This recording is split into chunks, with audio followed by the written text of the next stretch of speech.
Hello दोस्तों, आप सभी को हमारा इस वीडियो में स्वागत है। आज के इस वीडियो में हम सभी लोग भारत का पुरातन विद्यापीठ नालंदा से संबंधित महत्वपूर्ण प्रश्नों के बारे में अच्छी प्रकार से जानने वाले। जी हाँ दोस्तों, इस चैप्टर का नाम है भारत का पुरातन विद्यापीठ नालंदा। तो आइए इस चैप्टर को अच्छी प्रकार से प्रयास करते हैं। तो गौर करेंगे, भारत का पुरातन विद्यापीठ नालंदा। भारत का पुरातन विद्यापीठ नालंदा। इस पाठ के जो लेखक हैं दोस्तों, इस पाठ के जो लेखक हैं वो है राजेंद्र प्रसाद। जी हाँ दोस्तों, इस पाठ के लेखक का नाम है राजेंद्र प्रसाद। राजेंद्र प्रसाद का जो जन्म हुआ था वो है 3 दिसंबर 1884 ईस्वी में। राजेंद्र प्रसाद जी का जन्म 3 दिसंबर 1884 ईस्वी में हुआ था। किस जिला में हुआ था दोस्तों? तो सारण जिला। सारण जिला में इनका जन्म हुआ था राजेंद्र प्रसाद का। अब ये सारण जिला किस राज्य में पड़ता है दोस्तों? तो बिहार राज्य में पड़ता है। बिहार में कुल 38 जिले हैं।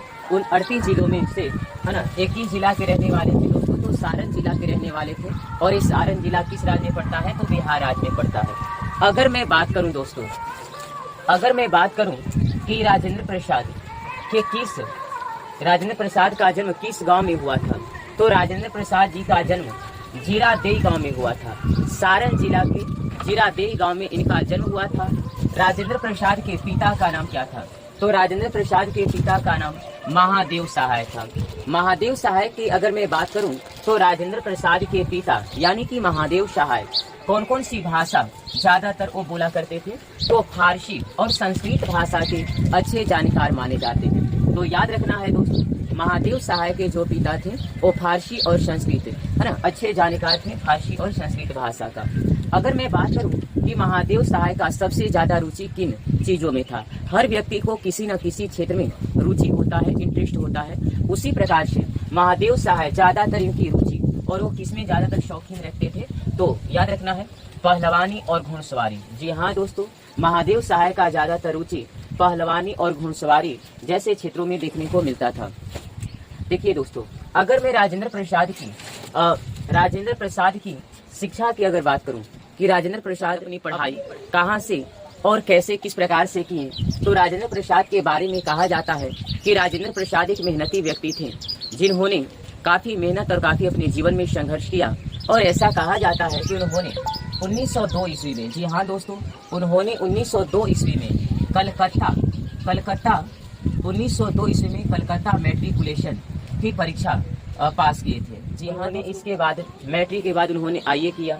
आईए के पश्चात बीए किए। और आईए और बीए किस स्कूल से, किस कॉलेज से किए थे दोस्तों? तो आईए और बीए बीएल प्रेसिडेंसी कॉलेज से इन्होंने आईए और बीए किए थे। जी हाँ दोस्तों, आईए जिसको कहते हैं इंटरमीडिएट ऑफ आर्ट्स, बीए का होता है बैचलर ऑफ आर्ट्स। जी हाँ दोस्तों, तो आईए और बीए किस कॉलेज से किए थे? तो बीएल प्रेसिडेंसी कॉलेज से इन्होंने आईए। अगर मैं बात करूं दोस्तों, राजेंद्र प्रसाद के बारे में कहा जाता है कि भारत के प्रथम अस्थायी अध्यक्ष। जी हाँ दोस्तों, भारत के प्रथम अस्थायी अध्यक्ष कौन थे दोस्तों? तो भारत के प्रथम अस्थायी अध्यक्ष थे राजेंद्र प्रसाद। भारत के प्रथम अस्थायी अध्यक्ष इनको बनाया गया था। और भारत के अस्थायी अध्यक्ष कौन थे? तो स्वामी सच्चिदानंद सिन्हा है ना। सच्चिदानंद सिन्हा को अस्थायी अध्यक्ष बनाया गया था। और अस्थायी अध्यक्ष किनको बनाया गया था? तो राजेंद्र प्रसाद जी को। भारत के प्रथम राष्ट्रपति कौन थे जी दोस्तों?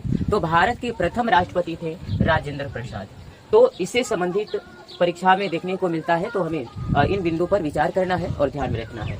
जब राजेंद्र प्रसाद कलकत्ता में अपनी पढ़ाई करते थे, कलकत्ता में जब वे पढ़ाई कर रहे थे, तब एक आंदोलन हुआ था कलकत्ता में, और उस आंदोलन का नाम था बंग भंग आंदोलन। तो याद रखना है, राजेंद्र प्रसाद ने बंग भंग आंदोलन में एक महत्वपूर्ण योगदान निभाए थे।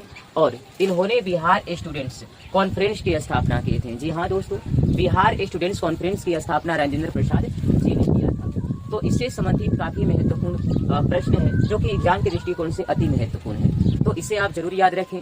और अगर मैं मृत्यु की बात करूं, जैसा कि हम लोग जानते हैं कि जन्म हुआ था 3 दिसंबर 1884 ईस्वी में, लेकिन राजेंद्र प्रसाद का मृत्यु कब हुआ था दोस्तों? तो इनका मृत्यु 28 फरवरी 1931 ईस्वी में इनका मृत्यु हो गया था, अर्थात इनका निधन हो गया था।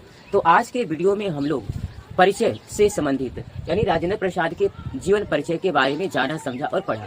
का पुरातन विद्यापीठ नालंदा, भारत का पुरातन विद्यापीठ नालंदा का इतिहास के बारे में अच्छी प्रकार से जानेंगे और समझने का प्रयास करेंगे। तो यदि आप सभी को हमारा वीडियो अच्छा लगा हो तो लाइक करें, सब्सक्राइब करें और कमेंट अवश्य करें।